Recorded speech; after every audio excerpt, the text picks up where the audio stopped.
الحمد للہ وکفی وسلام علی عبادہ الذین اصطفی اما بعد۔ سورہ الحجرات مکی مدنیہ ہے اور اس کی 18 آیات ہیں۔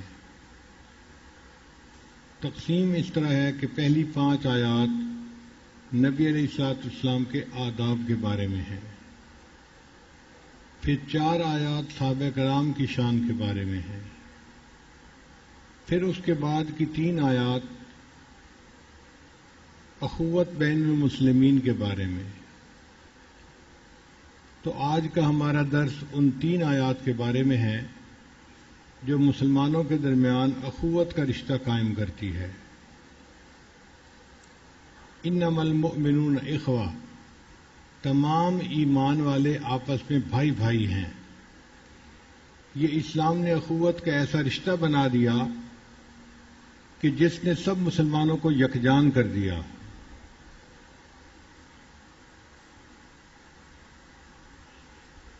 جو پہلی 5 آیات تھیں ان کا خلاصہ بھی ساتھ ساتھ یاد کرتے چلیں تاکہ سبق یاد رہے۔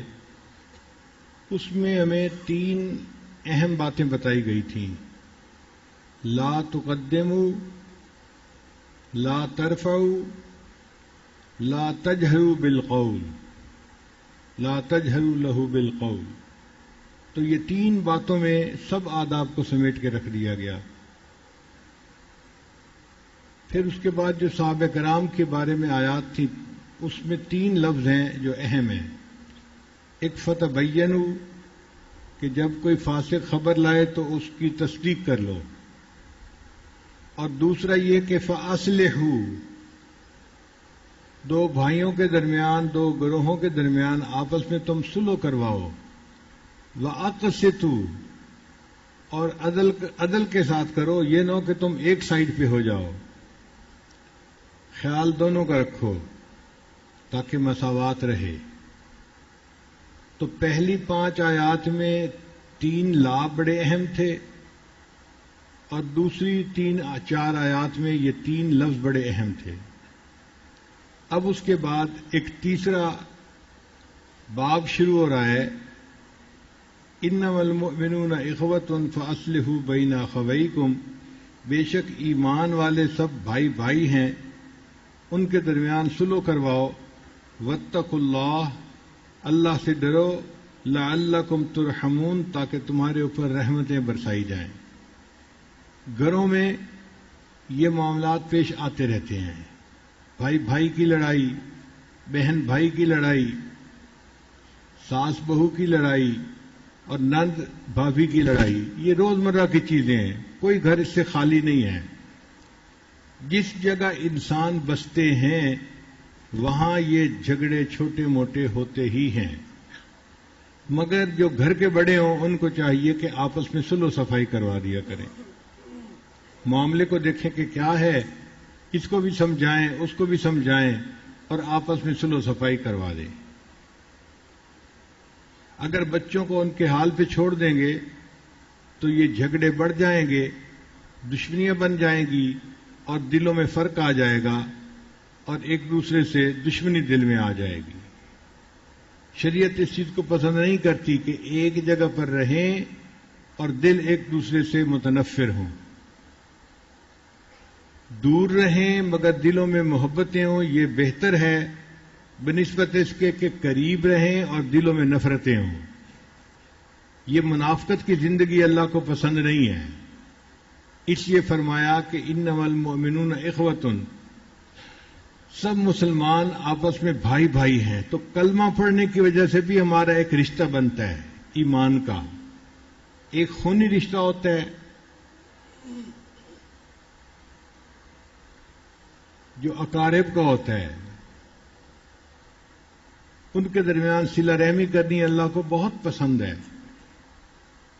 اور اس سے اور بڑا رشتہ ایمان کا رشتہ، کہ جو بھی مسلمان ہے وہ تمہارا بھائی ہے، لہذا تم آپس میں بھائی بھائی بن کے رہو۔ پھر اس سے اوپر ایک اور بھی رشتہ بنتا ہے وہ ہے انسانیت کا رشتہ، کہ بھلے کافر ہو مسلمان ہو مگر ہیں تو انسان، تو انسان ہونے کی وجہ سے بھی وہ اللہ کی مخلوق ہیں، ان کا آپس میں رشتہ ہوا، وہ بھی ایک دوسرے کا اکرام کریں۔ دین اسلام کتنا خوبصورت دین ہے۔ ایک یہودی کا جنازہ آ رہا تھا تو نبی علیہ السلام اس کو دیکھ کر کھڑے ہو گئے، تو ایک صحابی نے کہا اے اللہ کے رسول یہ تو یہودی ہے، تو نبی علیہ السلام نے فرمایا یہودی ہے مگر انسان تو ہے نا، میں تو انسانیت کے احترام کی وجہ سے کھڑا ہو گیا کہ ایک انسان کا جنازہ آ رہا ہے، تو نبی علیہ السلام نے ہمیں احترام انسانیت بھی سکھایا۔ تو پھر مسلمان ہونے کا رشتہ تو اور بھی زیادہ گہرا رشتہ ہے۔ اب ہم بھائی بھائی بن کے کیسے رہ سکتے ہیں جب دلوں سے نفرتیں ختم ہو جائیں، کینہ ختم ہو جائے، دشمنیاں ختم ہو جائیں؟ یہ دشمنیاں کیوں آتی ہیں؟ اس کی دو بنیادی وجوہات ہیں، اور عجیب بات ہے کہ یہ اللہ کے کلام کی اعجاز ہے کہ اللہ نے ساری روحانی بیماریوں کو دو بیماریوں میں سمیٹ کے دکھا دیا۔ ایک بیماری ہے تمسخر اڑانا۔ اکثر لوگوں کی عادت ہوتی ہے، انسان ہے نا، کبھی کسی موڈ میں ہوتا ہے کبھی کسی موڈ میں، تو وہ مذاق کو پسند کرتا ہے۔ تو شریعت نے اس کو منع نہیں کیا، مگر ایسا مذاق نہ ہو کہ جس سے دوسرے کی حقارت دل میں آئے، دوسرے کو چھوٹا سمجھ کے اس کا مذاق اڑانا، یہ منع ہے۔ ویسے تو اللہ کے محبوب صلی اللہ علیہ وسلم بھی کبھی کبھی ایسی بات فرمایا کرتے تھے کہ جس سے صحابہ مسکراتے تھے، ہنس پڑتے تھے، یہ سنت ہے۔ اور واقعی ایک جیسا ہی بندہ موڈ رکھے ڈپریشن والا تو پھر ایسے لگتا ہے کہ جیسے یہ زندوں کا گھر ہی نہیں، شاید کوئی مردوں کا گھر ہے۔ چنانچہ اللہ کے حبیب صلی اللہ علیہ وسلم کبھی کبھی مزاح فرمایا کرتے تھے۔ اس پر محدثین نے مستقل باب لکھے ہیں۔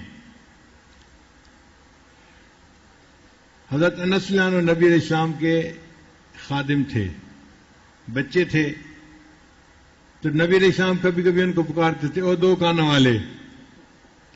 اب بتائیے کون بندہ دو کانوں والا نہیں ہے؟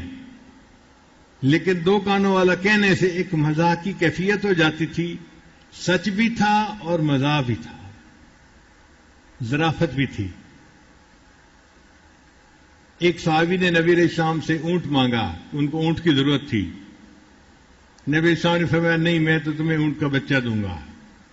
اور وہ بڑے پریشان، اے اللہ کے حبیب صلی اللہ علیہ وسلم مجھے تو اونٹ چاہیے۔ نبی علیہ السلام فرمانے لگے نہیں، میں تجھے اونٹ کا بچہ دوں گا۔ کافی دیر پریشانی کے بعد جب وہ کہنے لگے اے اللہ کے حبیب جب مجھے اونٹ کی ضرورت ہے آپ اونٹ کا بچہ کیوں دیں گے؟ فرمایا بھائی میں تمہیں اگر اونٹ بھی دوں گا تو وہ بھی تو اونٹ کا بچہ ہی ہوگا نا۔ کیا خوبصورتی تھی اس مزاح میں کہ حقیقت بھی تھی اور مزاح بھی۔ ایک بوڑھی عورت آئی، اے اللہ کے حبیب میں کیسے جنت جاؤں گی؟ نبی السلام نے فرمایا کوئی بوڑھی عورت جنت جائے گی نہیں۔ اب وہ بوڑھی تو رونے دھونے لگ گئی۔ نبی السلام نے فرمایا ہاں بالکل کوئی بوڑھی عورت جنت میں نہیں جائے گی۔ جب اچھی طرح اس نے آنسو بہا لیے، رو دھو لیا، تو ام المومنین نے عرض کیا اے اللہ کے حبیب صلی اللہ علیہ وسلم ایسی بھی کون سی بات ہے کہ کوئی بوڑھی عورت ہی جنت میں نہیں جائے گی، آپ شفاعت کریں گے تو جا سکتی ہے۔ تو نبی علیہ السلام نے فرمایا عائشہ اصل بات یہ ہے کہ جو عورت بھی جنت میں جائے گی اللہ اس کی عمر 18 سال بنا دیں گے، تو جوان عورت بن کے جائے گی، بوڑھی ہو کے نہیں جائے گی۔ تو ظرافت بھی تھی اور اس میں سچ بھی تھا۔ یہ نبی علیہ السلام کی حدیث ثابت ہے۔ چنانچہ صحابہ کرام میں بھی ایک ایسے صحابی تھے جو بہت مزاحیہ موڈ کے تھے اور باقی صحابہ ان سے بہت سکیئرڈ رہتے تھے، بہت ڈرتے تھے، حتیٰ کہ ابو بکر و عمر بھی ان سے گھبراتے تھے کہ یہ بندہ اس قسم کا ہے کہ کہیں اگر موڈ میں آ گیا تو پھر ہمارا تماشا بنا دے گا۔ ان کے مذاق کیسے تھے؟ ایک دفعہ ایک صاحب ملنے کے لیے آئے، انہوں نے اپنا اونٹ باہر درخت کے ساتھ باندھا اور نبی علیہ السلام کی مجلس میں آ کے بیٹھ گئے. نبی علیہ السلام کی باتیں سننے لگے. اب یہ صحابی گئے اور ان کے ساتھ جا کے بیٹھ گئے. السلام علیکم. وعلیکم السلام. ان سے حال احوال سارا پوچھا. آپس میں جیسے تعارف ہو جاتا ہے, محبت ہو گئی. اب یہ بھی بات سنتے رہے, وہ بھی بات سنتے رہے. بات سننے کے بعد یہ اس آنے والے مہمان سے پوچھتے ہیں, سناؤ بھائی کیا آج اونٹ کا گوشت کھانے کو دل چاہتا ہے؟ تو اگر مہمان سے پوچھے تو وہ تو کہتے ہیں نا ہاں میرا دل چاہتا ہے. ان کا ہاں میرا دل چاہتا ہے اونٹ کا گوشت کھانے کو. یہ اٹھے اور آ کے اسی کے اونٹ کو باہر ذبح کروا دیا اور پکوا دیا. اب سب صحابہ نے خوب دعوت کھائی اور مزے کا وقت گزارا. شام کو جب وہ صحابی جانے کے لیے واپس گئے تو انہوں نے اپنا اونٹ دیکھا تھا, اونٹ نہیں. پوچھا میرا اونٹ کہاں ہے؟ ان کا جی اونٹ تو وہی تھا جس کو ذبح کر کے کھلا دیا گیا. اس صحابی نے رونا دھونا شروع کر دیا, میرا اونٹ کسی نے ذبح کروا دیا اور اونٹ کھا لیا اور میرے پاس اونٹ نہیں, میں پیدل جا نہیں سکتا. تو نبی علیہ السلام کو پتہ چلا. اب اللہ کے حبیب سے بھی وہاں تشریف لے آئے. تو جب نبی علیہ السلام وہاں تشریف لائے تو وہ صحابی وہاں سے کھسک گئے, غائب ہو گئے, قریب کے کسی گھر میں داخل ہو گئے. نبی علیہ السلام نے پوچھا بھئی یہ اونٹ کس نے ذبح کروایا تھا؟ وہ جی فلاں نے ذبح کروایا تھا. تو نبی علیہ السلام نے فرمایا وہ کہاں ہے؟ اب صحابہ بتاتے ہوئے گھبرائیں کہ اگر اس کو پتہ چل گیا نا کہ ہم نے بتایا ہے تو ہماری باری آ جائے گی. اب گھبرا بھی رہے ہیں اور بتانا بھی ہے. تو بہرحال نبی علیہ السلام کو اندازہ ہو گیا کہ وہ کسی کے گھر کے اندر داخل ہوئے ہیں. تو نبی علیہ السلام اس گھر میں تشریف لائے. اس گھر میں لکڑیاں پڑی ہوئی تھیں. وہ صحابی اس لکڑیوں کے پیچھے چھپ گئے تھے. اب نبی علیہ السلام اس گھر کے سین میں تشریف لائے اور گھر والے سے پوچھا کہ بھئی وہ صحابی یہاں آئے تھے, فلاں صاحب آئے تھے. اب وہ بھی گھبرائیں کہ بتائیں تو کیسے بتائیں اور نہ بتائیں تو کیسے نہ بتائیں جبکہ اللہ کے حبیب سے پوچھ رہے ہیں. تو نبی علیہ السلام نے پوچھا بھئی وہ صحابی آئے تھے؟ تو انہوں نے کہا اے اللہ کے نبی آئے تو تھے.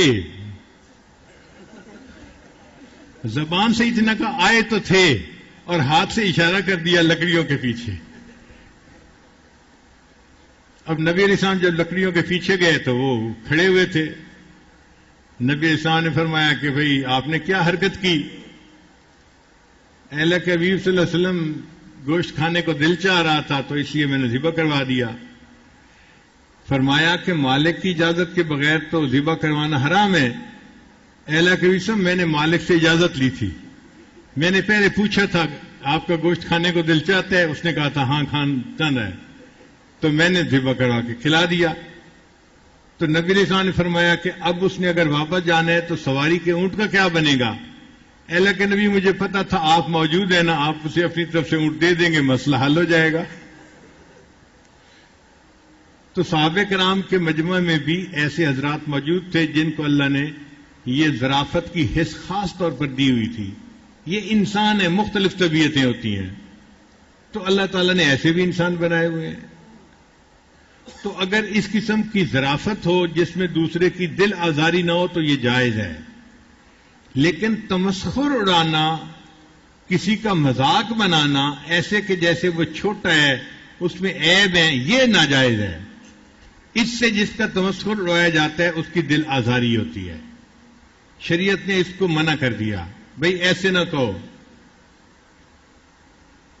تو فرمایا کہ اے ایمان والو, تم میں سے کوئی ایک قوم دوسری قوم کا مذاق نہ اڑائے. ایک گروپ دوسرے گروپ کا, دو تین مل جاتے ہیں نا جی, بیٹھ کے باقیوں کا مذاق اڑا رہے ہوتے ہیں, کہ تم میں سے ایک گروہ دوسرے گروہ کا مذاق نہ اڑائے. ولا نساء من نساء, اور تم میں سے کچھ عورتیں مل کے دوسری عورتوں کا مذاق نہ اڑائیں. جیسے مردوں میں آپس میں مذاق چڑھتا ہے, نوجوان بچیاں بھی آپس میں ہنسی مذاق کرتی رہتی ہیں, تو اس کو مستقل طور پہ منع کیا گیا. کیوں؟ عسى ان يكن خيرا منهن, ہو سکتا ہے کہ تم جس کا مذاق اڑا رہے ہو وہ تم سے زیادہ بہتر ہے. یہاں شریعت نے کتنی خوبصورت تعلیم دی کہ تم کسی کو اپنے سے کم نہ سمجھو، حقیر نہ سمجھو، صغیر نہ سمجھو، بلکہ ہو سکتا ہے اللہ کے ہاں اس کا درجہ بلند ہو. ہمیں کیا پتا کون کیا ہے، ہم نہیں جانتے. چنانچہ حضرت مولانا محمد مکی حجازی دامت برکاتہم نے واقعہ سنایا کہ حرم میں باب عمرہ کے باہر ایک آدمی تھا، بیٹھا رہتا تھا، میلے کچیلے کپڑے ہوتے تھے اور عجیب اس کا حال تھا، سمجھ میں نہیں آتا تھا، مگر ہر وقت قرآن پڑھتا رہتا تھا، ہر وقت قرآن پڑھتا رہتا تھا، اور کوئی جماعت کا اتنا پابند بھی نہیں تھا.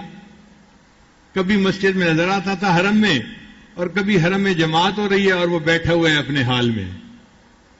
تو فرماتے تھے کہ میں حیران ہوتا تھا اور اس کو دیکھ کے یہ محسوس کرتا تھا کہ بندہ تو یہ کوئی خاص ہے، لیکن کس حال میں ہے ہمیں کیا پتہ، اللہ عالم، اللہ جانتا ہے. اگر کہ اس کو پیسے دیتا تھا 5 ریال 10 ریال وہ بالکل نہیں لیتا تھا. تو حضرت فرماتے ہیں کہ ایک دفعہ ایک مولوی صاحب آئے حج کے لیے، تو گزرتے ہوئے میں نے انہیں بتایا کہ یہ کوئی بندہ ہے مگر ہے کسی خاص حال میں، ہر وقت قرآن پڑھتا رہتا ہے مگر سگریٹ بھی ٹکا کے پیتا ہے، ایک سگریٹ کے اوپر دوسری، اس کے بعد تیسری سگریٹ بھی پیتا رہتا ہے اور قرآن بھی پڑھتا رہتا ہے. پتہ نہیں یہ کس حال میں ہے، اللہ جانے. تو وہ مولوی صاحب کہنے لگے مولانا یہ سارے فقیر ہوتے ہیں اور ان کے مانگنے کے طریقے ہوتے ہیں. یہ 5 ریال 10 ریال اگر لے لیں تو پھر ان کو زیادہ کون دے؟ تو یہ زیادہ لینے کا طریقہ ہوتا ہے کہ تھوڑے نہیں لیتے. تو مولانا فرماتے ہیں کہ میں خاموش ہو گیا کہ ٹھیک ہے، ان کی اپنی سوچ ہے. تو مولوی صاحب نے 100 ریال کا نوٹ نکالا جیب سے، کہنے لگے میں اس کو 100 ریال دیتا ہوں، دیکھتا ہوں لیتا ہے کہ نہیں لیتا. اب وہ 100 ریال کا چمکتا ہوا ایک نوٹ لے کے نہ گئے اور انہوں نے جا کے اس فقیر کو پکڑانے کی کوشش کی. تو فقیر نے آگے سے قرآن پاک کی آیت پڑھی، ان المنافقین یخادعون اللہ وہو خادعہم. اور وہ مولوی صاحب کو تو پسینے چھوٹ گئے، وہ توقع نہیں کرتے تھے کہ یہ فقیر آگے سے یہ آیت پڑھے گا. آئے کہنے لگے کہ مولانا آپ بالکل ٹھیک کہتے ہیں، یہ عام فقیر نہیں ہے، یہ کوئی خاص ہی اللہ کا بندہ ہے. تو حضرت فرماتے ہیں کہ اب دیکھنے میں وہ حقیر نظر آتا تھا، لیکن حقیقت کیا تھی اس کو بندے نہیں جانتے، اللہ جانتے ہیں کیا ہے. تو ہمیں معاملے کو اللہ پہ چھوڑ دینا چاہیے. ہم خدا نہیں ہے کہ ہم مسلط ہو جائیں کسی کے اوپر کہ بھئی تو کون ہے اور کیوں ہے اس حال میں. اللہ کے بندے ہیں، اللہ نے کس کو کس حال میں رکھا ہوا ہے یہ اللہ بہتر جانتا ہے. اللہ کو اپنا ملک چلانے دیں، اس میں انٹرفیئر مت کریں. لہذا اگر کسی کو آپ دیکھیں کہ یہ حقیر ہے، کمزور ہے، تو مذاق کبھی نہ اڑائیں، کبھی اس کے اوپر سختی نہ کریں، کبھی اس کو گالی نہ دیں. کئی مرتبہ ایسے ہوتا ہے کہ کام کرنے والے غریب لوگ جو پاس ہوتے ہیں ان پر بندے کی تقدیر کا معاملہ ہوتا ہے اور بندے کو پتہ ہی نہیں ہوتا. چنانچہ ایک صاحب تھے، وہ کہتے ہیں کہ میں نے ایک گھر خریدا اور مجھے اس میں پھولوں کے لیے مالی رکھنے کی ضرورت تھی، تو میں نے مالی رکھا. اب وہ مالی جو تھا وہ بیٹھا رہتا تھا، پانی کا خیال ہی نہیں کرتا تھا. کبھی یہ بوٹا جل گیا، کبھی وہ پودا جل گیا، کبھی وہ پودا جل گیا. میں اسے ڈانٹتا بھی تھا، وہ سن لیتا تھا، چپ رہتا تھا اور پھر کام میں اسی طرح سستی کرتا تھا. کبھی سویا رہتا، کبھی پڑا رہتا، کبھی خیالوں میں گم رہتا. اب کس حال میں ہے مجھے کیا پتا. میں تو یہ کہتا کہ اس کو کام کی طرف دھیان ہی نہیں، توجہ ہی نہیں. ایک دفعہ گلاب کا پودا جو تھا وہ مر گیا، اس نے پانی نہیں دیا تھا، تو مجھے بڑا غصہ آیا. کہنے لگے کہ میرا کاروبار بھی خوب چل رہا تھا، میں کروڑوں میں کھیل رہا تھا. مجھے جو غصہ آیا تو میں نے اس مالی کے ایک تھپڑ لگایا کہ تو میری بات سمجھتا کیوں نہیں، پڑا رہتا ہے، پانی نہیں دیتا، کام نہیں کرتا، میں تجھے ایسی تنخواہ مفت میں دیتا ہوں، دفع ہو جائے یہاں سے. اب جب میں نے اسے کہا نا دفع ہو جائے یہاں سے، تو خاموشی سے اس نے اپنا سامان اٹھایا اور چلا گیا. کہنے لگا اس کے جانے کی دیر تھی، دوسرے تیسرے دن مجھے کاروبار میں نقصان ہونا شروع ہو گیا. ایک نقصان، دوسرا نقصان، تیسرا نقصان. 1 سال کے اندر کاروبار سارا نقصان میں چلا گیا. میں خود فٹ پاتھ پہ آ گیا. خود مانگنے والا بن گیا. کہتے ہیں میں بڑا پریشان تھا, بڑا استغفار بھی کیا, اور میں نے سوچا میں کسی اللہ والے کے پاس جاتا ہوں. تو میں ایک کسی اللہ والے کے پاس گیا, میں نے سارے حالات سنا کے پوچھا, حضرت میرے اوپر یہ حالات گزرے ہیں اور اب میں خود فقیر بن گیا ہوں مانگنے کی حالت میں. انہوں نے فرمایا کہ تمہارے پاس کوئی کام کرنے والا تھا جس پر تم نے سختی کی اور اس کو دھکے دے کے نکال دیا, اس کے ساتھ تمہارا رزق وابستہ تھا, تمہارا رزق تمہارے گھر سے نکل گیا تھا. اب تم بھی فقیر بن کے سڑک کے اوپر بھیک مانگو. تو ہمیں نہیں پتا ہوتا کہ کام کرنے والوں میں سے کون کون ہے اور کس حال میں ہے, اور اللہ نے اس کو کس حال میں رکھا ہوا ہے. آپ سمجھائیں, اچھے انداز سے سمجھائیں. اگر سختی پہ سمجھاتے ہیں تو سمجھائیں, مگر اس کو گالی نہ دیں, دھکا نہ دیں, حقیر نہ جانیں. اس سے منع کر دیا گیا ہے. تو شریعت نے کہا کہ عسیٰ ان یکونوا خیرا منہن, ہو سکتے ہیں یہ عورتیں جن کا مذاق اڑا رہی ہیں وہ ان سے بہتر ہوں اللہ کے نزدیک.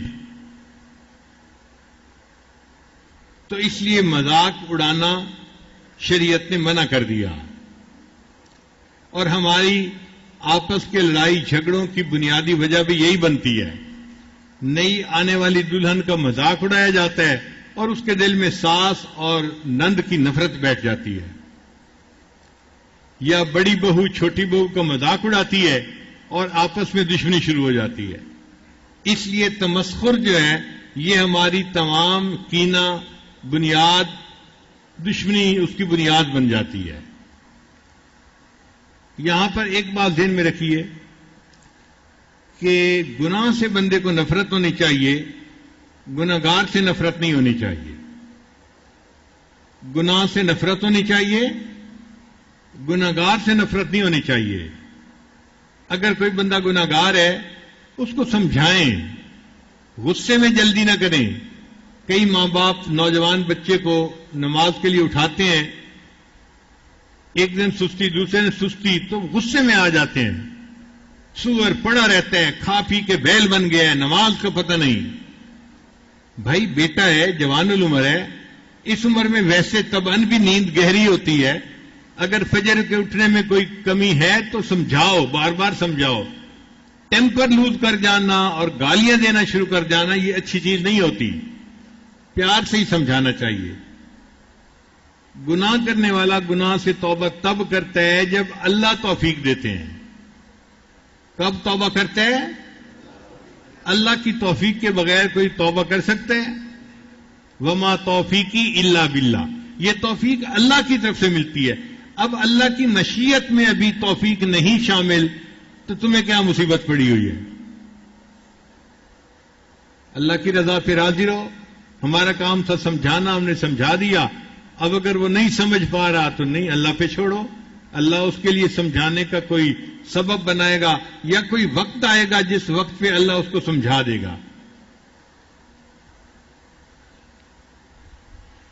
کتابوں میں ایک عجیب واقعہ لکھا ہوا ہے. اس واقعے کو الاصابہ فی تمییز الصحابہ میں علامہ ابن حجر رحمۃ اللہ نے نقل کیا ہے. سیدنا عثمان غنی اللہ عنہ کے زمانے میں ایک نوجوان شخص تھا, سقفی تھا, طائف کا رہنے والا, شاعر تھا اور بڑا سمجھدار. یہ شاعر لوگ جو ہوتے ہیں نا یہ بڑے عقل مند چلاک لوگ ہوتے ہیں, تیز لوگ ہوتے ہیں, مگر طبیعت میں ان کی ایک خاص چیز موجود ہوتی ہے. تو موڈی قسم کے لوگ ہوتے ہیں, اپنے موڈ میں ہوتے ہیں تو ان کے شعر تولد ہو جاتے ہیں, اور جب موڈ میں نہیں ہوتے تو پھر عام بندے کی طرح باتیں کرتے ہیں. چنانچہ شاعر بھی بہت اچھا تھا اور اس کو ایک مرض تھی کہ وہ شراب پی لیتا تھا. ایک مرتبہ شراب پیتے ہوئے پکڑا گیا تو عثمان غنی نے اس کو سزا دلوائی, درے لگوائے. پھر دوبارہ پھر پکڑا گیا, پھر اس پر حد جاری کروائی گئی. جب 2 دفعہ حد جاری ہوئی تو سیدنا عثمان غنی اللہ نے سوچا یہ مدینۃ الرسول ہے, حرم ہے, یہ بندہ یہاں رہ کے اگر گناہ کرے گا تو یہ زیادہ برا ہے, اس سے بہتر ہے کہ اس کو باہر کہیں بھیج دیا جائے. تو انہوں نے جو لشکر شام کی طرف جا رہا تھا نا, اس لشکر کے ساتھ بھجوا دیا، مگر امیر لشکر کو بتا دیا کہ یہ عادی شرابی ہے، اس کی ذرا نگرانی زیادہ کرنا۔ اب جو امیر لشکر تھے وہ تھے سعد ابن ابی وقاص رضی اللہ تعالیٰ عنہ، اور یہ لشکر قادسیہ کی طرف جا رہا تھا۔ سعد ابن ابی وقاص نے اس کی نگرانی کی۔ وہ شام میں بھی شراب پیتا ہوا پکڑا گیا، تو سعد ابن ابی وقاص نے تیسری مرتبہ حد لگوائی اور فیصلہ کیا کہ اب اس کو کھلا رہنا ٹھیک نہیں، اس کو جیل میں ڈالنا چاہیے۔ چنانچہ سعد ابن ابی وقاص نے اپنے خیمے کے ساتھ ایک خیمہ تھا، اس کو جیل کا کمرہ بنا دیا اور اس کو وہاں لاک کر دیا۔ پاؤں میں بیڑیاں پڑی ہوئی ہیں، ہاتھ میں ہتھکڑیاں پڑی ہوئی ہیں، اور یہ نوجوان وہاں بند ہے، اور اس کی نگرانی سعد ابن ابی وقاص خود کر رہے تھے کہ قیدی کہیں بھاگ نہ جائے۔ اللہ کی شان کے ادھر سے مسلمانوں نے جہاد شروع کر دیا۔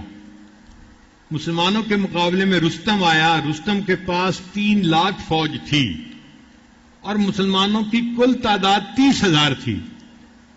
اب آپ بتائیں 3 لاکھ کے مقابلے میں 30,000 تو نظر ہی نہیں آتے کہاں کھڑے ہیں، اور یہ جنگ 9 دن رہی۔ کافروں کی چونکہ تعداد زیادہ تھی لہذا کافر جو تھے وہ غالب نظر آتے تھے اور مسلمان کمزور محسوس ہو رہے تھے، چونکہ جہاں ایک مسلمان ہوتا تھا ایک مسلمان کو 30 کافروں نے گھیرا ہوا ہوتا تھا، تو مسلمان بھی شہید ہو رہے تھے، کثرت کی وجہ سے تھک جاتے تھے۔ اب 2-3 دن کے بعد خبر عام ہونی شروع ہو گئی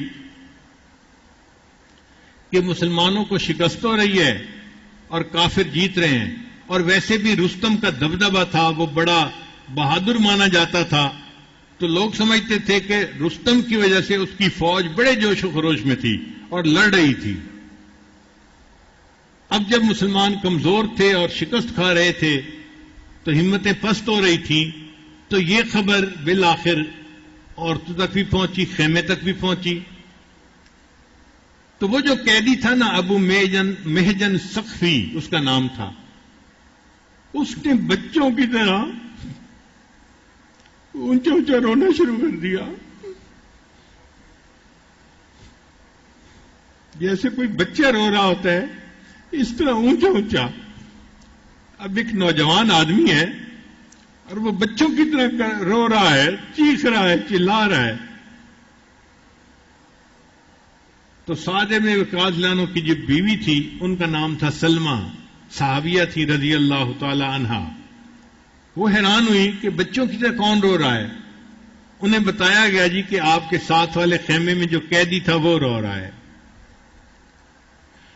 انہوں نے بندے کو بھیجا کہ بھئی جاؤ دیکھو وہ کیوں رو رہا ہے۔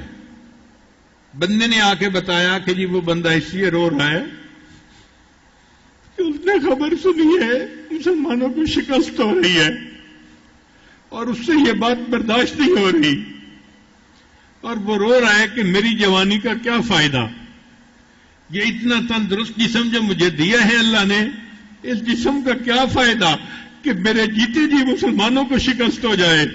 کاش میں آزاد ہوتا، یہ بیڑیاں کھل جاتی، یہ ہتھکڑیاں کھل جاتی، تو آج میں مسلمانوں کے ساتھ مل کے جہاد کرتا اور اسلام کی تقویت کا سبب بنتا۔ اب جو اسلام کے ساتھ محبت تھی وہ اس کے اوپر غالب آ گئی تھی، اس شرابی کے اوپر۔ جب سلمہ رضی اللہ تعالیٰ نے یہ بات سنی تو انہوں نے پھر ابو محجن سقفی سے خود بات کی کہ بھئی تو شرابی آدمی ہے اور تو اتنا اظہار کر رہا ہے کہ اللہ اور اس کے رسول سے محبت ہے اور میں اس لیے رو رہا ہوں۔ اس نے کہا جی کہ میں شرابی ضرور ہوں، میری عادت ہے، میں پی جاتا ہوں، لیکن میرے دل میں اللہ اور اس کے رسول کی محبت ہے اور میں بالکل صحیح کہہ رہا ہوں۔ آج اگر مجھے آزاد کر دیا جائے تو شاید میں دین اسلام کے کام آ جاؤں۔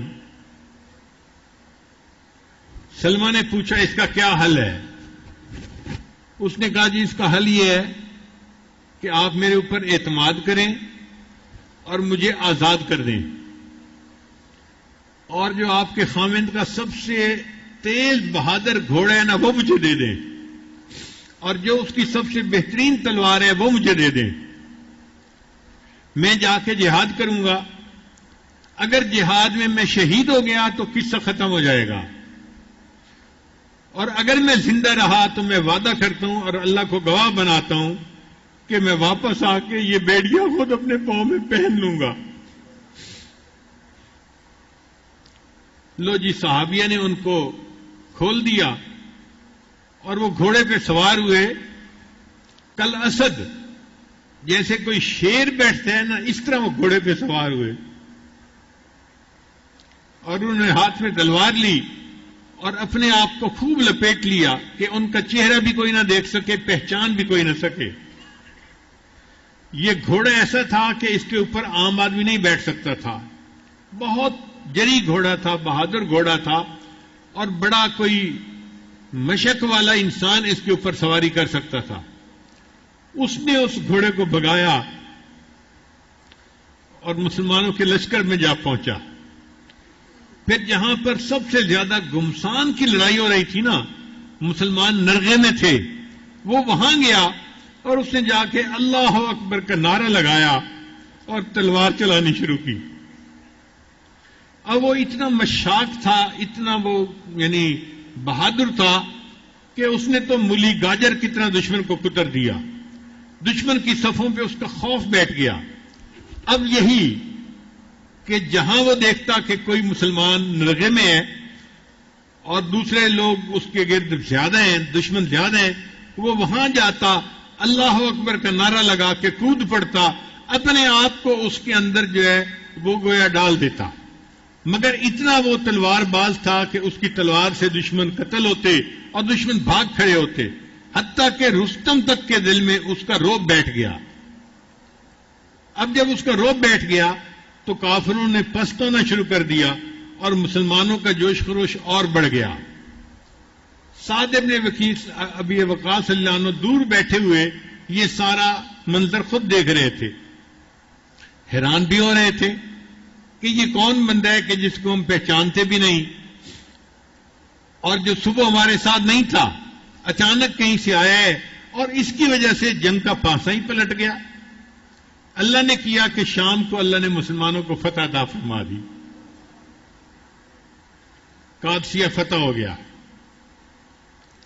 اب سعد بن وقاص نے سوچا کہ میں اس مجاہد کو دیکھوں کہ جو فلاں گھوڑے کے اوپر سوار تھا، وہ مجاہد ملتا ہی کہیں نہیں تھا۔ ادھر سے پوچھا، ادھر سے پوچھا، کوئی نہیں ملا۔ اب سعد ابن وقاص رضی اللہ عنہ خوش بھی تھے، حیران بھی تھے۔ خوش اس پہ تھے کہ اللہ نے مسلمانوں کو فتح عطا فرما دی، اللہ نے اسلام کو غالب فرما دیا۔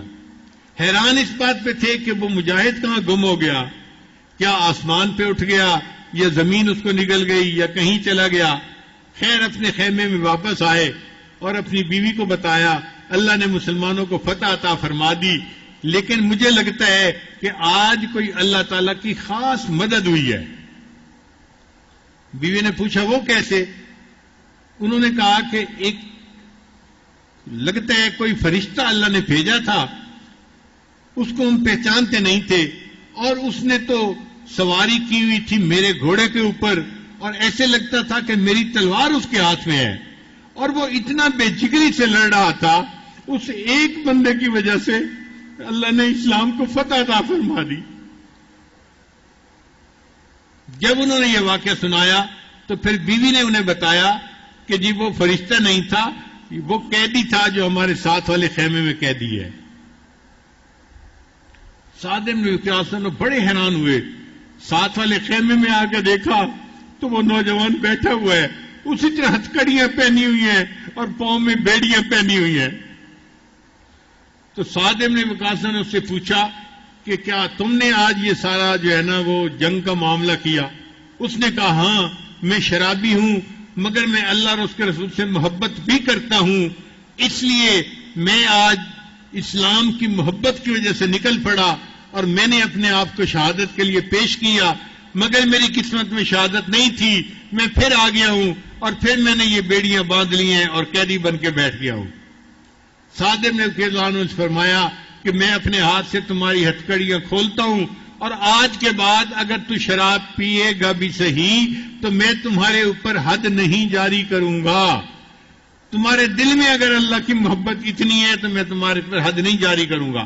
جب انہوں نے یہ الفاظ کہے، ان الفاظ کو سننا تھا، اس قیدی کے دل پہ اثر ہوا. اس نے قسم اٹھا کر کہا، میں اللہ کو گواہ بنا کے قسم اٹھاتا ہوں، آج کے بعد میں شراب نہیں پیوں گا. توبہ کا یہ وقت تھا جو اللہ نے متعین کیا ہوا تھا. اس نے توبہ کر کے ثابت کر دیا کہ جب اللہ چاہتے ہیں اللہ انسان کو گناہ سے توبہ کی توفیق عطا فرما دیتے ہیں. اس لیے اگر ہم اپنے گھر میں دیکھیں کہ کوئی کسی کے ساتھ مذاق اڑا رہا ہے تو مذاق ایسا ہو کہ خوش طبعی کے طور پر ہو، دوسرے کا دل اس کو محسوس، دوسرے کے دل آزاری نہیں ہونی چاہیے، دوسرے کو چھوٹا نہیں سمجھنا چاہیے، دوسرے کو حقیر نہیں سمجھنا چاہیے، دوسرے کو بے وقوف نہیں سمجھنا چاہیے. جس کو تو پتہ ہی کچھ نہیں، جی یہ تو ہمارے گھر کی ایسی لڑکی ہے، بے وقوف ہے، پاگل ہے، اس کو تو پتہ ہی نہیں ہے. ایسے نہ مذاق اڑائیں کسی کا. یہ مذاق اڑانا منع ہے. اس کی وجہ سے دلوں میں نفرتیں آتی ہیں اور آپس میں دشمنیاں پیدا ہو جاتی ہیں. چنانچہ کام شروع ہوتا ہے تمسخر سے. تو اس آیت میں منع کیا گیا کہ اے ایمان والو، تم میں سے ایک گروہ دوسرے گروہ کا مذاق نہ اڑائے، اور عورتیں دوسری عورتوں کا مذاق نہ اڑائیں. وَلَا تَلْمِزُوا أَنفُسَكُمْ، اور تم دوسروں پر الزام نہ لگاؤ. یہ تو بڑا احمق ہے، یہ تو بڑی بیوقوف ہے، یہ تو جاہل ہے. اس قسم کے الفاظ دوسرے بندے کے لیے الزام ہوتے ہیں. تلمزوا انفسکم، تم دوسروں کو الزام نہ دو. ولا تنابزوا بالالقاب، اور تم دوسرے کو القاب سے بھی نہ پکارو. القاب سے مراد ایسے نام رکھ دینا جس سے دوسرے کی دل آزاری ہو، وہ بھی منع کیا گیا. جیسے کچھ لوگ یہ تو الو ہے، یہ تو گدھا ہے، اس کو پتہ ہی نہیں، اس قسم کا نام رکھ دیتے ہیں. چھوٹا بچہ ہے، اس کا قد چھوٹا ہے اور وہ موٹا ہے، اب اس کا نام رکھ دیا جائے، حضرت فرما رہے ہیں اس کا نام موٹو رکھ دیا جائے، یا حبیب اللہ کہہ رہے ہیں اس کا نام گٹو رکھ دیا جائے، تو واقعی گٹو کا نام لوگ رکھ دیتے ہیں. ایک بچہ ہمارے قریب میں بھی ہے، اس کو مذاق سے گٹو کہتے ہیں لوگ.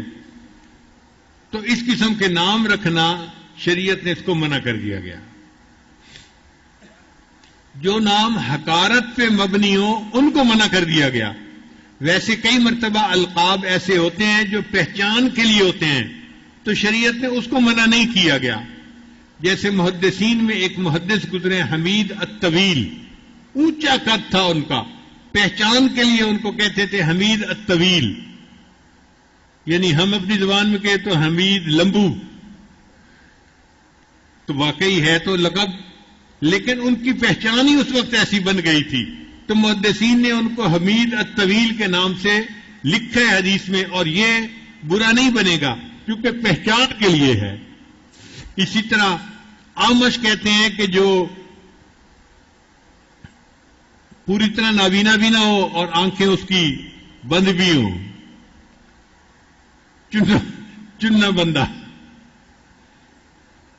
اور ایک فقیہ گزرے ہیں جو جن کا نام ہی امام آمش پڑ گیا تھا. تو پہچان کے لیے آمش کا لفظ لینا ٹھیک ہے. اسی طرح ایک صحابی تھے، ان کا نام تھا عبد الرحمان، بلی پالی ہوئی تھی. ان کو ایک مرتبہ نبی علیہ السلام نے ابا ہر کہہ دیا. ہرتن بلی کو کہتے ہیں اور بلے کو کہتے ہیں ہر، تو نبی علیہ السلام نے ان کو ابا ہر کہہ دیا. اب ان کو نبی علیہ السلام کی مبارک زبان سے یہ نکلا ہوا نام اتنا اچھا لگا کہ وہ کہتے تھے کہ مجھے عبد الرحمان نہ کہا کرو، مجھے ابا ہر کہا کرو، کہ یہ نام میرے محبوب کی زبان سے نکلا ہے. اب ہر کو آگے لوگوں نے تصغیر میں ڈال دیا تو ہریرہ بنا دیا، تو وہ ابو ہریرہ کے نام سے مشہور ہو گئے. یہ جو صحابی ابو ہریرہ رضی اللہ تعالیٰ عنہ نا، ان کا نام عبد الرحمن تھا، مگر یہ ابو ہریرہ کے نام سے مشہور ہو گئے. اب چونکہ معروف اس نام سے ہوئے تو اس نام سے ان کو پکارنا یہ منع نہیں ہوگا. حضرت علی رضی اللہ تعالیٰ عنہ ان کی کنیت شروع میں تھی ابو الحسن، حسن و حسین کے والد تھے حضرت علی رضی اللہ تعالیٰ عنہ. مگر ایک مرتبہ زمین پہ لیٹے ہوئے تھے تو ان کے رخسار پر جسم پر مٹی لگ گئی تھی. اب نبی علیہ السلام تشریف لائے اور نبی علیہ السلام نے ان کے رخسار اور جسم پر مٹی لگی دیکھی تو ان کو پکارا ابو تراب، یا ابو تراب. اب یہ نام ان کو اتنا اچھا لگا کہ وہ فرمایا کرتے تھے کہ مجھے ابو الحسن کے بجائے ابو تراب کہا کرو کہ میرے آقا نے مجھے ابو تراب کہا ہے. تو اگر ایسا نام ہو کہ جس سے لوگ خوش ہوتے ہوں یا ان کی پہچان بن جائے تو اس سے پکارنا برا نہیں ہے. لیکن اگر مزاح ایسا ہو کہ دوسرے کی دل آزاری ہوتی ہو اور دوسرے کی اس میں ذلت ہو اور اس کو چھوٹا سمجھتا ہو تو وہ منع کر دیا گیا. اس ایسا نام نہیں لینا چاہیے. تو یاد رکھیں، پہلے مذاق ہوتا ہے، پھر اس کے بعد نام دیے جاتے ہیں اور پھر اس کے بعد الزامات لگائے جاتے ہیں اور یہ چیز نفرت کی بنیاد بن جاتی ہے. تو اس آیت میں ایک پورا باب بتا دیا گیا کہ تم کام شروع کرو گے ہنسی مذاق سے، اس وقت تمہارا ارادہ برا نہیں ہوگا، لیکن یہ مذاق چیز ایسی ہے کہ آہستہ آہستہ اس کو شیطان جو ہے نا وہ خوش طبعی کی بجائے تمسخر بنا دے گا. پھر مذاق اڑانے والا حقارت سے مذاق اڑائے گا، چونکہ عادت ہے نا مذاق اڑانے کی، تو حقارت سے مذاق اڑائیں گے، دوسرے کو چھوٹا سمجھتے ہوئے مذاق اڑائیں گے. پھر کیا ہوگا؟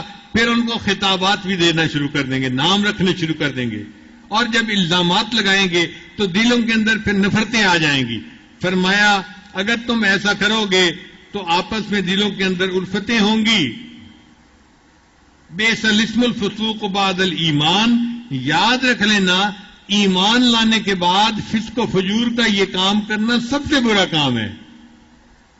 تم تو ایمان والے ہو نا، تمہیں یہ زیب نہیں دیتا کہ تم فسق و فجور میں پڑو. تو بات خوش طبعی سے شروع ہوگی اور آگے جا کے پہنچے گی الزام تراشی کے اوپر اور فسق و فجور کے اوپر. تو فرمایا کہ ایمان لانے کے بعد فسق و فجور کا کام کرنا بہت برا ہے، ایمان والو تم اس سے بچ کے رہنا. وَمَن لَّمْ يَتُبْ فَأُولَٰئِكَ هُمُ الظَّالِمُونَ، اور جو توبہ نہیں کریں گے وہی لوگ ہیں جو ظلم کرنے والے ہیں، اپنی جانوں پہ ظلم کرنے والے وہ لوگ ہیں. اب اس ایک آیت میں اللہ تعالیٰ نے معاشرے کے اندر جو نفرتیں ہوتی ہیں نا ان کی بنیاد کی ایک بڑی وجہ بیان فرما دی، اور دوسری آیت میں جو نفرت کی دوسری بڑی وجہ ہوتی ہے وہ بیان فرما دی. وہ دوسری وجہ کیا ہے؟ دوسری آیت میں فرمایا یا ایھا الذین آمنوا، اے ایمان والو، اجتنبوا کثیرا من الظن، گمان کرنے سے بچو. گمان کرنے کا مطلب ہوتا ہے اندازہ لگانا کسی کے بارے میں، اور عورتوں میں یہ عادت بڑی ہوتی ہے. حتیٰ کہ آپ فون پہ کسی سے بات کر رہے ہیں نا تو فوراً آگے سے پوچھیں گی جی آج آپ کی طبیعت ٹھیک ہے؟ بھئی بندہ سو کے اٹھے ہے تو گلا خراب ہے. اب گلے خراب سے کوئی یہ تھوڑا کہ بندہ بیمار ہو گیا ہے، لیکن تھوڑی سی آواز کی تبدیلی سے فوراً نتیجہ نکال لیں گے جی آج آپ کی طبیعت ٹھیک نہیں ہے جی.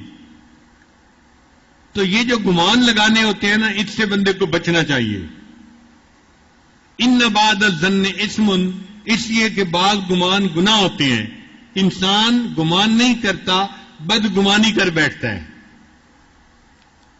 اور یہ بدگمانی جو ہے یہ ایک دوسرا چیپٹر ہے آپس میں نفرتیں پھیلنے کا. پہلے بدگمانی دل میں آتی ہے کسی کے بارے میں، ولا تجسسوا، پھر تجسس پیدا ہوتا ہے کہ ٹو لگاؤ اور پتہ کرو. پھر انسان دروازے کے پیچھے کھڑے ہو کے ان کی باتیں سنتا ہے، پھر انسان ان کی پرائیویسی کو بھی ڈھونڈنے کی کوشش کرتا ہے،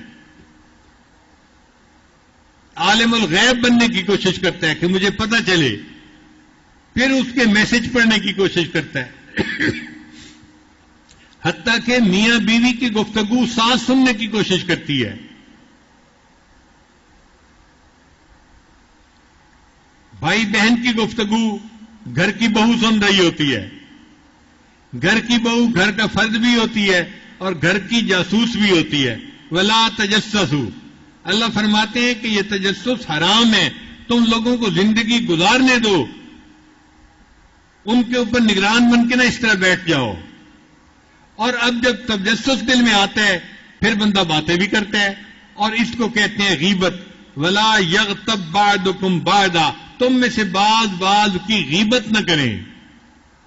تو غیبت کی بنیاد بدگمانی سے ہوتی ہے، یہ بدگمانی تجسس پیدا کرتی ہے، اور تیسرے درجے پر یہ غیبت کی عادت بن جاتی ہے اور انسان آپس میں غیبتیں شروع ہو جاتی ہیں۔ بس پھر ایک ہی بات ہوتی ہے، ساس بہو کی غیبتیں کرتی رہتی ہے، بہو ساس کی غیبتیں، نند کی غیبتیں بھابھی کرتی ہے اور بھابھی کی غیبتیں نند کرتی ہے، آپس میں شروع ہو جاتے ہیں، یہ ایک چیپٹر ہی کھل جاتا ہے۔ تو تمسخر سے ایک چیپٹر چلا تھا جو بالآخر آ کے الزامات کے اوپر رکا تھا اور دلوں میں نفرتوں کا سبب بنا تھا، اور دوسری برائی چلی تھی بدگمانی سے، اور بدگمانی سے چلتے چلتے یہ غیبت تک پہنچا، اور پھر غیبت دلوں میں نفرتوں کا باعث بنی۔ یہ دو چیزیں چونکہ بنیادی طور پہ نفرتوں کا باعث بنتی ہیں، شریعت نے ان کہا کہ ان کو تم روک لو تو تمہارے درمیان اخوت آ جائے گی، بھائی چارہ آ جائے گا، تم رہو گے، دلوں میں نفرتیں نہیں ہوں گی، دلوں میں ایک دوسرے کے ساتھ الفتیں ہوں گی، محبتیں ہوں گی۔ اس لیے شریعت نے کہا کہ یہ غیبت کرنا اتنا بڑا گناہ ہے، الغیبت اشد من الزنا، یہ غیبت زنا سے بھی زیادہ بڑا گناہ ہے۔ اور جب تک وہ بندہ معاف نہیں کرے گا جس کی غیبت کی گئی تو یہ بندے کو معافی نہیں ملے گی، جتنے نفل مرضی پڑھ لے، جتنا استغفار مرضی کر لے، استغفار سے معافی نہیں ملے گی۔ یہ حقوق اللہ ہے، حقوق العباد میں سے بھی ہے، بندے سے بھی معافی مانگنی پڑے گی، اور وہ بندہ تو معاف نہیں کرے گا نا جس کی غیبت کی گئی، اور اگر دنیا میں معاف نہیں کرے گا تو قیامت کے دن اگر اس نے حق کا مطالبہ کیا تو وہ تو نہیں چھوڑے گا، ساری زندگی کی نیکیاں اس بندے کو دے دی جائیں گی، تب بھی وہ راضی نہیں ہوگا۔ وہ کہے گا جی کہ مجھے تو اتنی نیکیاں ملیں کہ میں جنت چلا جاؤں۔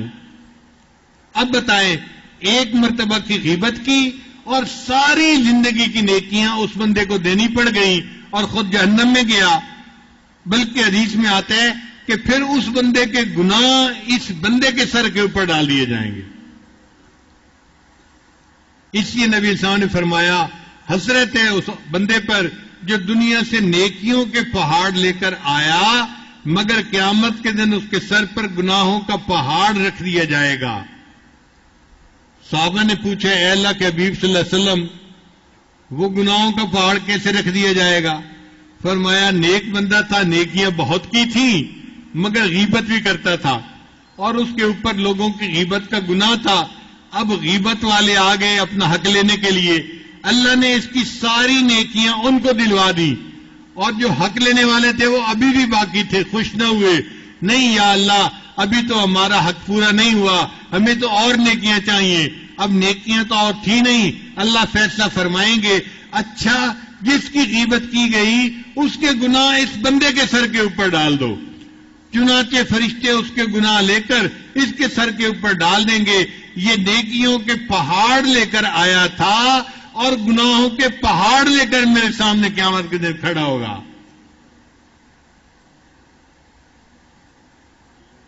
اس لیے امام اعظم حنیفہ رحمۃ اللہ فرمایا کرتے تھے، میں کسی کی غیبت نہیں کروں گا، کبھی کسی کے بارے میں بات نہیں کرتے تھے، لوگ ان کو تکلیف پہنچاتے تھے اور حضرت ان کے بارے میں زبان ہی نہیں کھولتے تھے، خاموش رہتے تھے۔ لوگ بڑے حیران ہوتے تھے کہ پتہ نہیں حضرت کا ظرف اتنا بڑا کیوں ہے، مگر مخالفین تھے، جہاں فضل و کمال ہوگا وہاں مخالفین ہوں گے، حاسد ہوں گے. سب سے زیادہ فضل و کمال اللہ کے حبیب صلی اللہ علیہ وسلم کو اللہ نے عطا فرمایا تھا، اور سب سے زیادہ حاسد بھی اللہ کے محبوب صلی اللہ علیہ وسلم کے تھے. اس لیے اللہ کو قرآن کی آیت اتارنی پڑی، وَمِن شَرِّ حَاسِدٍ اِذَا حَسَدَ. یہ آیت اتری تھی نا، اللہ کے محبوب کو تسلی دینے کے لیے اتری تھی. تو حاسدین تو ہوتے ہی ہیں. اب امام اعظم منیف رحمۃ اللہ کو ایک حاسد مل گیا اور اس سے باتیں کرنی شروع کر دی. آپ اپنی رائے کو مقدم کرتے ہیں شریعت کے اوپر، یہ کرتے ہیں وہ کرتے ہیں فلاں کرتے ہیں، بڑی سنانی شروع کر دی. حضرت چپ کر کے سنتے رہے، چلتے رہے، چنتے رہے، چلتے رہے. اس کو موقع مل گیا تھا، اب وہ شیر ہو گیا. لوگ دوسرے کی شرافت کو اس کی کمزوری سمجھنا شروع کر دیتے ہیں. چنانچہ یہ بھی کوئی ایسا ہی کم بخت آدمی تھا، اس نے اور سنانی شروع کر دی. سنتے سنتے آگے بستی آ گئی. اب جب بستی آ گئی تو امام صاحب کھڑے ہو گئے. اب یہ بڑا حیران، کہنے لگا جی کہ آپ کھڑے کیوں ہو گئے ہیں؟ امام صاحب نے کہا کہ اس بستی میں میرے بہت سارے شاگرد ہیں، اور جب میں بستی میں داخل ہوں گا اور تم میرے ساتھ یہ باتیں کر رہے ہو جس لہجے میں کر رہے ہو تو وہ شاگرد دیکھیں گے اور وہ پھر تجھے زندہ نہیں چھوڑیں گے. اس لیے میں یہاں کھڑا ہو گیا ہوں، تم نے جو کہنا ہے میاں کہہ لو. وہ اور آدھا گھنٹہ اپنی بکواس کرتا رہا. حضرت سنتے رہے، سنتے رہے، سنتے رہے.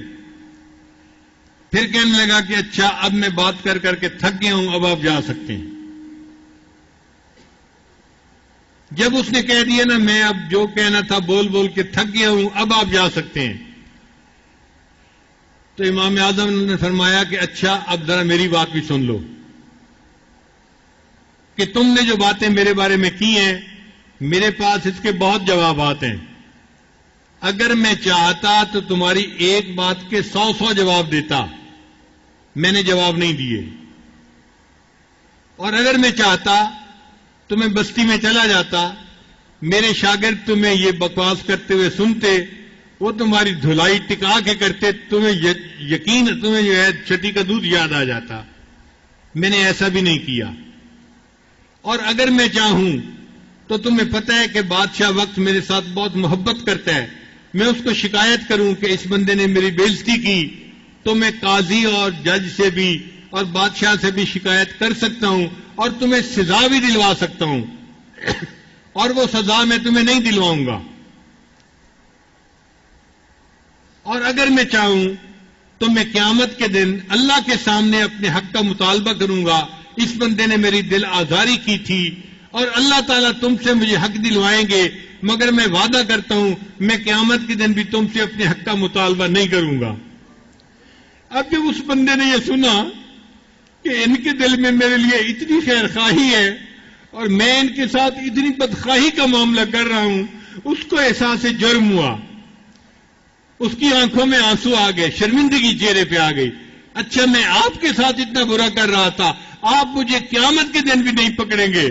حضرت نے فرمایا ہاں، اور میں تجھے ایک بات اور بتا دوں کہ اگر قیامت کے دن اللہ رب العزت نے میرے اوپر فضل فرمایا اور مجھے جنت جانے کا حکم فرمایا، میں وعدہ کرتا ہوں تمہیں ساتھ لیے بغیر میں جنت میں نہیں جاؤں گا. اس بندے نے پاؤں پکڑ لیے امام اعظم حنیفہ رحمۃ اللہ علیہ کے اور اس مخالفت سے ہمیشہ کے لیے توبہ کر لی. تو اس لیے معاشرے کے اندر نفرتیں پھیلنے کی بنیادی وجوہات دو ہوتی ہیں. ایک اندازے لگانا، گمان کرنا، اور جو بدگمانی ہوتی ہے. شریعت نے کہا ظن المؤمنین خیرا، تم ایمان والوں کے بارے میں اچھا گمان کرو. ہر بات کی کوئی اچھی تعویل بھی تو ہو سکتی ہے، اچھی تعویل کرو. کیا اچھی تعویل کریں؟ ایک بندہ سویا ہوا ہے، وہ جس نے فجر کی نماز نہیں پڑھی، بھئی اچھی تعویل بھی تو ہو سکتی ہے. ہو سکتا ہے کہ ارلی وقت میں اٹھ کے فجر پڑھ لی ہو اور دوبارہ پھر سو گیا ہو. تو یہ ضروری تو نہیں کہ اس نے نماز قضا کر دی ہے. کیوں بدگمانی کر رہے ہو؟ اچھا گمان بھی کر سکتے ہو. تو شریعت کہتے ہیں کہ مومنین کے ساتھ اچھا گمان کرو. یہاں تک کہ شریعت نے یہاں تک فرمایا کہ اگر کوئی بندہ دیکھے ایک غیرحرم مرد اور ایک غیر محرم عورت ایک گھر میں اکیلے تھے اور وہ وہاں سے باہر نکلے اور دونوں کے جسموں سے پتہ چلتا تھا کہ انہوں نے غسل بھی کیا ہوا ہے، تو شریعت کہتی ہے کہ یہ نہ سوچو کہ انہوں نے زنا کیا اور غسل کیا، بلکہ یہ سوچو کہ یہ غسل توبہ کر کے نکلے ہیں۔ ان دونوں نے اپنے گناہ سے توبہ کرنی تھی، غسل کیا اور اب توبہ کی نیت کر کے یہ گھر سے باہر نکل رہے ہیں۔ یہ نہ سوچو کہ زنا کر کے نکل رہے ہیں، یہ سوچو یہ توبہ کر کے نکل رہے ہیں۔ تو شریعت ہمیں اتنی اچھا گمان کرنا سکھاتی ہے، اور ہم کیا سوچتے ہیں؟ کوئی کسی سے بات کر رہا ہے، یہ بھی برا کر رہا ہے، وہ بھی برا کر رہا ہے، وہ بھی برا کر رہا ہے، یہی چیز بدگمانی بنتی ہے، اور یہی چیز زبان سے نکل جائے تو یہ بہتان تراشی بن جاتی ہے۔ چنانچہ امام مالک رحمۃ اللہ کے زمانے میں مدینہ میں ایک عورت فوت ہوئی، اس کو غسل دینے کے لیے دوسری عورت آئی۔ اب ایک عورت پانی ڈال رہی تھی اور دوسری عورت جسم کو صابن سے جیسے مل مل کے دھوتے ہیں دھو رہی تھی۔ اب یہ جو نہلانے والی تھی یہ ران کو مل مل کے دھو رہی تھی اور باتیں بھی کر رہی تھی۔ باتیں کرتے کرتے غسل دینے والی عورت کا جو ہاتھ تھا نا وہ اس مردہ عورت کی ران کے ساتھ چپک گیا، جڑ گیا۔ کھینچتے ہیں تو الگ نہیں ہوتا۔ دوسری عورت بھی پریشان۔ اب غسل دینے والیوں کو تو 1 گھنٹہ 2 گھنٹہ کئی گھنٹے گزر گئے۔ باہر سے مردوں نے شور مچایا کہ بھئی غسل کیوں نہیں ختم ہو رہا، میت کو تیار کرو، ہم جنازہ پڑھائیں، قبرستان لے جائیں۔ پھر بات سامنے آئی کہ جی غسل دینے والی کا ہاتھ چپک گیا ہے اس کے جسم سے، اور اب ہاتھ جو ہے وہ ہٹتا نہیں پیچھے۔ بہت زور لگا کے دیکھ لیا۔ لوگوں نے کہا کہ جی ٹھیک ہے، پھر ایسے کرو کہ میت کی ران کا کچھ گوشت کاٹ دو، ہاتھ الگ ہو جائے گا اور پھر میت کو دفنا دیا جائے گا۔ تو میت والے کہنے لگے کون ہے کہ جو ہمارے میت کا گوشت کاٹے، ہم تو یہ بے حرمتی نہیں ہونے دیں گے، تم نے کاٹنے ہیں تو اس کا ہاتھ کاٹو۔ اب وہ جو غسل دینے والی عورت کے رشتہ دار تھے وہ آگے، کون ہے ہماری عورت کا ہاتھ کاٹنے والا، ہم تو نہیں کاٹنے دیں گے۔ اب یہ عورتوں کی بات تھی اور نکل آئی مردوں میں، اور آپس میں تو بہت زیادہ خون بہنے کا ڈر ہو گیا۔ تو لوگ پریشان کہ اس معاملے میں کیا کریں۔ کسی نے امام مالک رحمۃ اللہ کو بتایا تو حضرت اس جگہ تشریف لائے کہ بھئی کیوں مسلمانوں کے درمیان خون ریزی ہو رہی ہے۔ حضرت کو مسئلہ بتایا گیا۔ حضرت نے فرمایا مجھے موقع دیا جائے کہ میں ان عورتوں سے پردے میں خود گفتگو کروں اور پوچھوں کہ یہ معاملہ ہوا کیسے ہے۔ چنانچہ ان عورتوں کو چادریں دے دی گئیں، انہوں نے اپنے آپ کو چہرہ چھپا لیا۔ امام مالک رحمۃ اللہ نے جا کے ان سے پوچھا کہ یہ واقعہ پیش کب آیا؟ تو جو پانی ڈالنے والی عورت تھی اس نے کہا کہ جی ہم اس کو نہلا رہی تھیں اور آپس میں بات کر رہی تھیں، اور بات کرتے کرتے نہلانے والی عورت نے اس کے خوبصورت جسم کو دیکھا اور ساتھ کہہ دیا کہ اس عورت کے تو فلاں مرد کے ساتھ ناجائز تعلقات تھے، یہ تو فلاں کے ساتھ گناہ میں ملوث تھی۔ یہ فکرہ بولنا تھا کہ اس کا ہاتھ چپک گیا اور ابھی ہاتھ الگ نہیں ہوتا۔ تو امام مالک رحمۃ اللہ نے اس غسل دینے والی عورت سے کہا کہ بتاؤ تم نے یہ کلمہ کہا؟ اس نے کہا جی ہاں میں نے یہ لفظ بول دیا تھا۔ ان کہا کہ تمہارے پاس کوئی گواہ موجود ہے؟ اس نے کہا جی میں نے اپنی آنکھوں سے دیکھا تھا۔ بھئی تم نے اپنی آنکھوں سے کیا دیکھا تھا؟ آگے بھی تو بتاؤ۔ انہوں نے کہا جی میں دیکھا تھا کہ یہ عورت گزر رہی تھی اور وہ مرد اس کو دیکھ دیکھ کے مسکرا رہا تھا، لگتا تھا وہ مرد اس کے اوپر عاشق ہے اور اس پر فدا ہے، تو میں نے سمجھ لیا کہ یہ عورت کے ساتھ ملوث ہے، لہذا میں نے کہہ دیا کہ اس کے ساتھ تعلقات تھے۔ امام صاحب نے فرمایا اب تم نے چونکہ تہمت لگائی تمہیں حد لگانی پڑے گی، اور وہ 80 کوڑے ہوتے ہیں۔ چنانچہ جلاد کو بلایا گیا اور غسل دینے والی عورت کو کوڑے لگوائے گئے. 70 کوڑے لگے ہاتھ چپکا ہوا تھا, 75 کوڑے لگے ہاتھ چپکا ہوا تھا. امام مالک رحمۃ اللہ کھڑے تھے, جب 80 کوڑے پورے ہوئے تب اس کا ہاتھ چھوٹا اور اس عورت کو پھر کمرے سے باہر لے جایا گیا. ہماری نظر میں یہ چھوٹی باتیں ہوتی ہیں, اللہ کے ہاں یہ بڑی باتیں ہیں. کسی پر بہتان لگانا کوئی چھوٹی سی بات نہیں ہے. کوڑے لگتے ہیں, اللہ کے ہاں یہ حدود, یہ بڑی بات ہے. تو اس لیے زبان کی لگام نہیں کھولنی چاہیے, اس کو لگام دینی چاہیے. بات کرنے سے پہلے بندہ تولے پھر بولے, سوچے اور پھر بات کرے. سنی سنائی باتیں کر دینا, اندازے لگا کے باتیں کر دینا, بدگمانی میں باتیں کر دینا, یہ غیبت ہے اور اللہ کے نزدیک یہ بہت ناپسندیدہ ہے. چنانچہ ایک مرتبہ حضرت عثمان غنی حضرت سلمان فارسی رضی اللہ تعالیٰ عنہ نے 2 بندوں کی نبی علیہ السلام کے سامنے سفارش کی.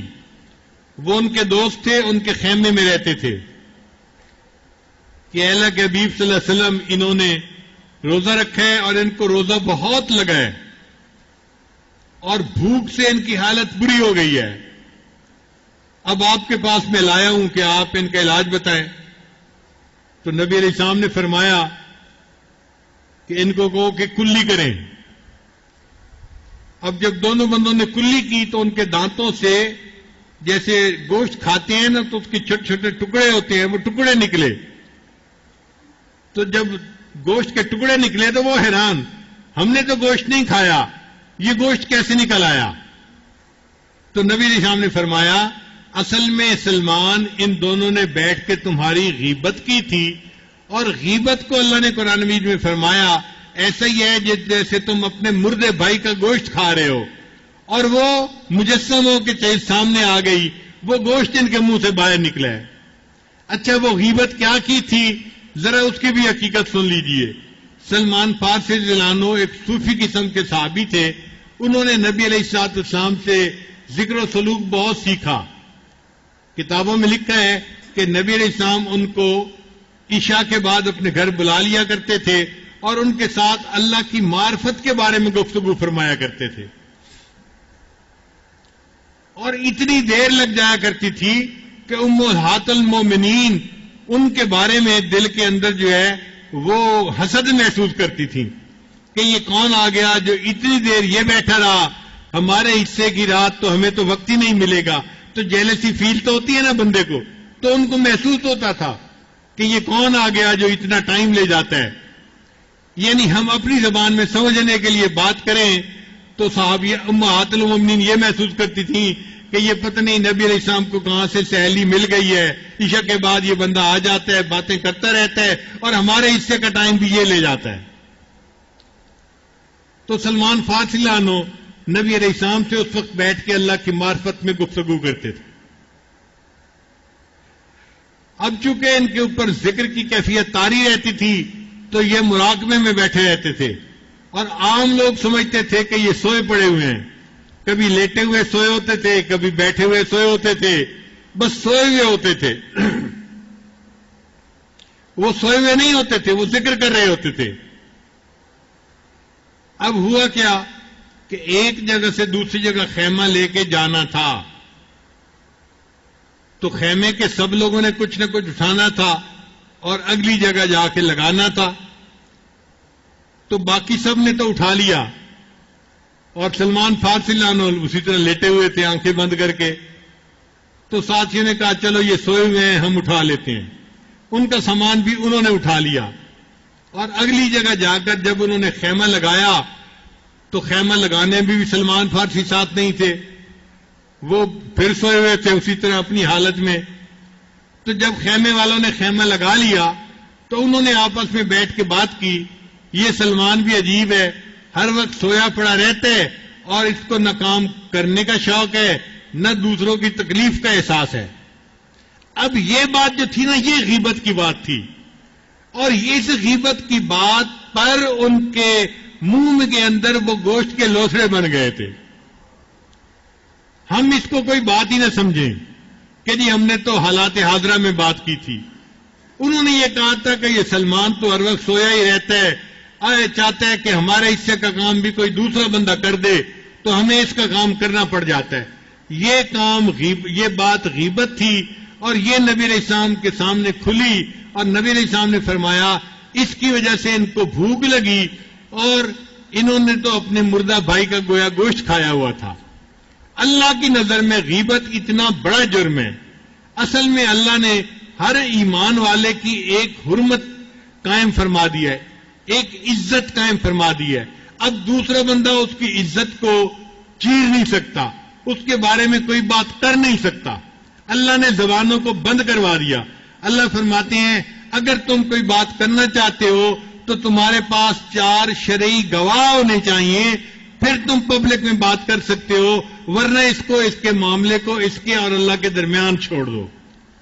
تم گھروں میں بہت چیزیں دیکھو گے مگر ایسی چیزوں کو دیکھ کے معاملہ اللہ پہ چھوڑ دو. یہ اللہ کا معاملہ ہے، اللہ جانے اور اس کا بندہ جانے. اللہ چاہے گا تو توبہ کی توفیق دے دے گا، اللہ چاہے گا تو اس کو کسی نہ کسی سزا میں گرفتار کر لے گا.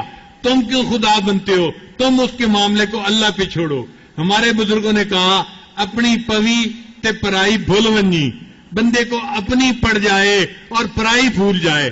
آج سچی بات ہے، کیونکہ ہمیں اپنی تو پڑی نہیں ہوتی، ہمیں یہ تو احساس نہیں ہوتا ہم کیا کر رہے ہیں. ہماری آنکھیں کھلی رہتی ہیں، دوسروں کے چہروں کو دیکھتی رہتی ہیں اور ہم دوسروں کے عیب ٹٹولتے پھرتے ہیں.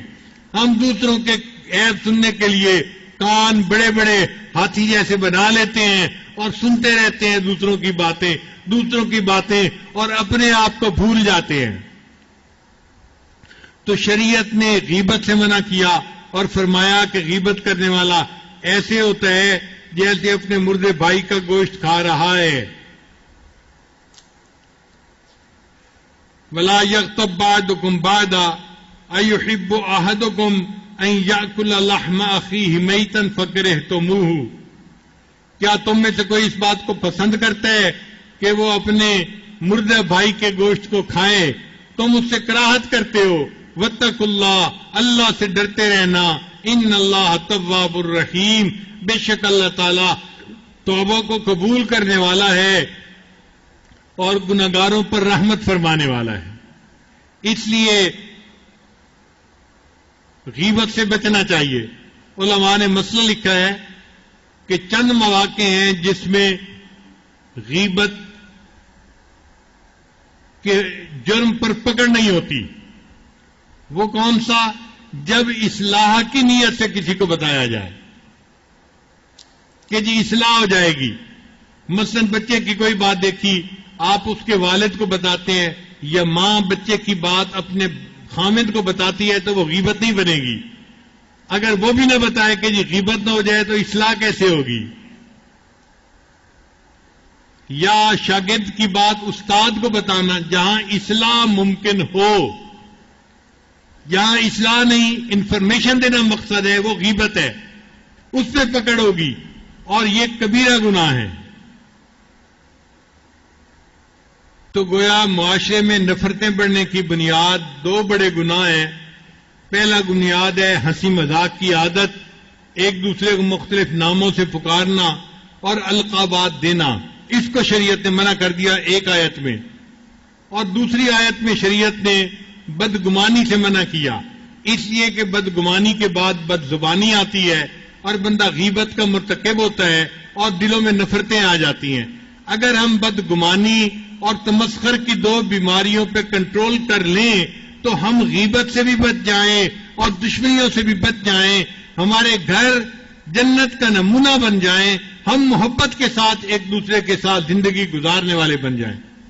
اب یہ حسن دیکھیے قرآن مجید کا، جس نے مسائل کے اتنے بڑے معاشرے کے مسائل کو 2 فکروں کے اندر سمیٹ کے رکھ دیا.